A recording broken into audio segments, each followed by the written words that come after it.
All right, let's get into a book that's truly one of a kind, a cornerstone of Islamic mysticism, al-Qushayriyya's Epistle on Sufism.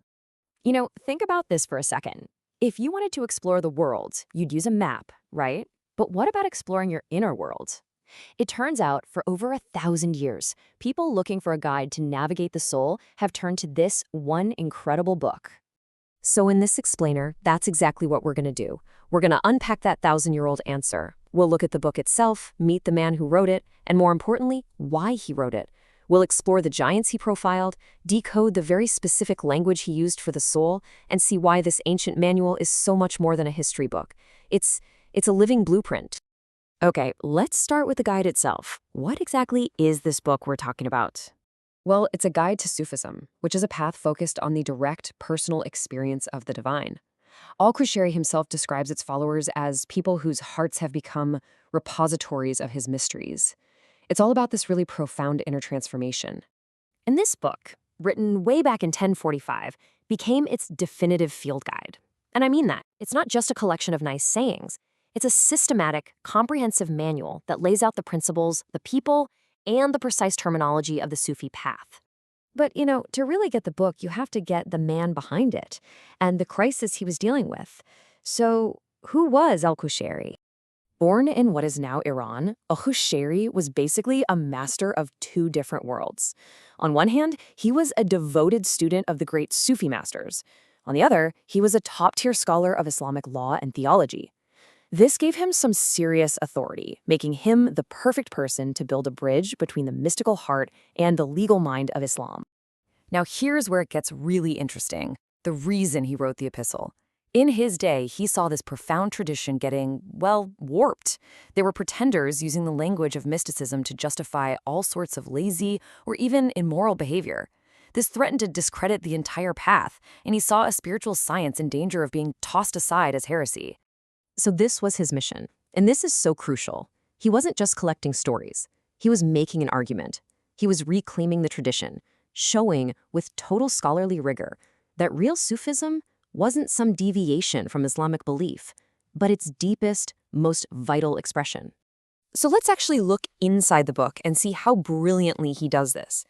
See, he doesn't start with abstract theory. No, he starts with people. The first major section has 83 biographies of the founding masters, and this was a brilliant strategic move. It's like building a legal case on the testimony of impeccable witnesses. He's establishing this chain of authority, proving that this path is rooted in the lives of some of Islam's most pious and respected figures. And believe me, these aren't just names. He profiles legends like the ascetic prince Ibrahim ibn Adam and huge figures like Al-Junayd, who is known as the master of the group. By presenting their teachings and their lives, he creates this undeniable foundation for everything else he's about to say. And the wisdom from these masters is just potent. Take this quote from Al-Shibli. It speaks to this radical, transformative power. But for al-Qushayriyya, quoting this wasn't about promoting some kind of wild, unchecked ecstasy. It was about showing that these profound experiences happened to disciplined, respected people. It was about grounding the lightning in a safe vessel. So, after laying down these human foundations, al-Qushayriyya basically gives his readers a dictionary. But it's so much more than that. It's a set of diagnostic tools for mapping your inner world and keeping your spiritual journey on track. And right here is his central argument. He makes crystal clear the unbreakable bond between the Sharia, or the outer divine law, and the Haqiqa, the inner truth. See, one is the vessel, the other is the light inside it. This was a direct shot at those who were claiming that their inner state meant they could just ignore outer religious practice.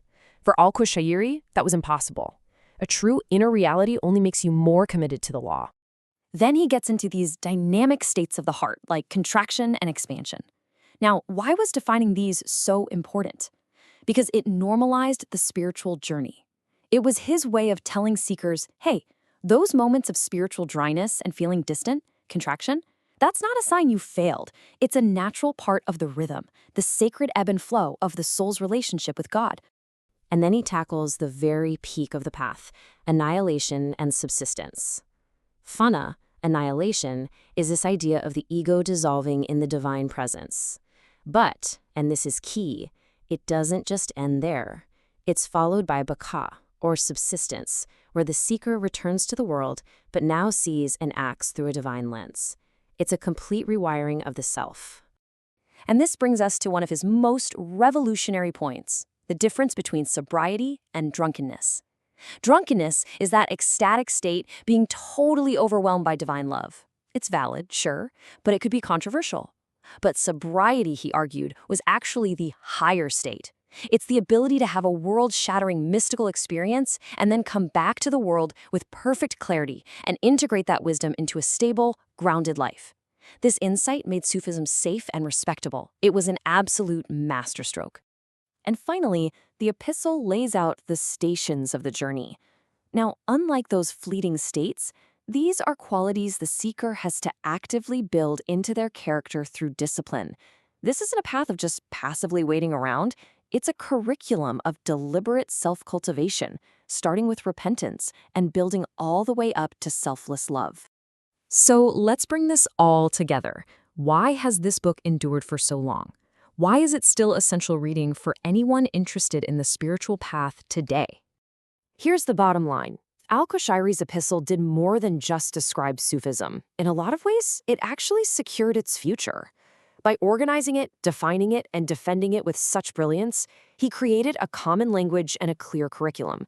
He built an intellectual fortress around the mystical heart of Islam, which allowed it to be taught and passed down safely for generations. And that legacy is just undeniable. For well over 1,000 years, this has been a foundational text for mystics, for scholars, for seekers. Its clarity and its depth have made it truly timeless. And that really just leaves us with a final thought. In our age of constant distraction and superficiality, what can a map of the soul drawn so carefully a millennium ago teach us about navigating our own inner landscape? I think Al-Qushayri's epistle reminds us that the terrain of the heart is ancient, and the pathways to its center are just as clear today as they were 1,000 years ago.